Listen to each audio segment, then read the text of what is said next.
To create our standard spiral wound membranes, we construct the flat sheet membrane using Hydrontek's automated casting equipment.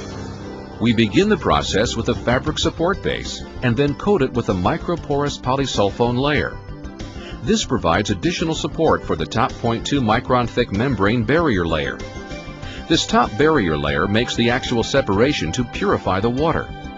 The combination of these three layers makes a durable membrane flat sheet that is used in each spiral wound element. The membrane flat sheet is then combined with a sheet of feed channel spacer. This provides turbulence and creates space between the membrane sheets to allow uniform flow of the water to the entire membrane surface. The leaves of membrane and feed channel spacer are then combined with a sheet of permeate spacer, which provides open flow channels for the permeate even under high pressure. The leaves are glued along each of the three exposed sides and then rolled around the core tube.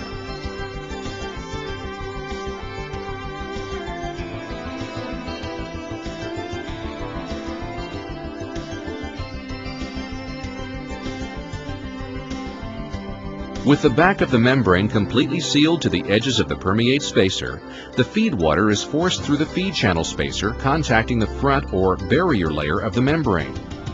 Clean water, or permeate, passes through the membrane surface into the permeate channel and then flows in a spiral direction to the center of the element and is collected into the core tube. Hydrontek's spiral wound elements can then be loaded into pressure vessels and interconnected with additional elements to complete any number of design specifications. Once the end adapter is connected to the last element and the pressure vessel is sealed, feed water can be introduced and then treated.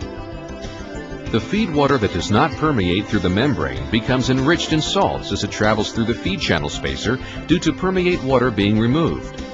Typically, 8 to 10% of the water is removed in one 40-inch long membrane element. The permeate water then flows out the end of the vessel and is collected as the product. And the reject or concentrate from that vessel may then flow through another vessel, producing more permeate. The remaining concentrate may then be disposed of as waste or partially recycled as the feed. Typically, 70 to 90% of the water can be recovered as pure product water.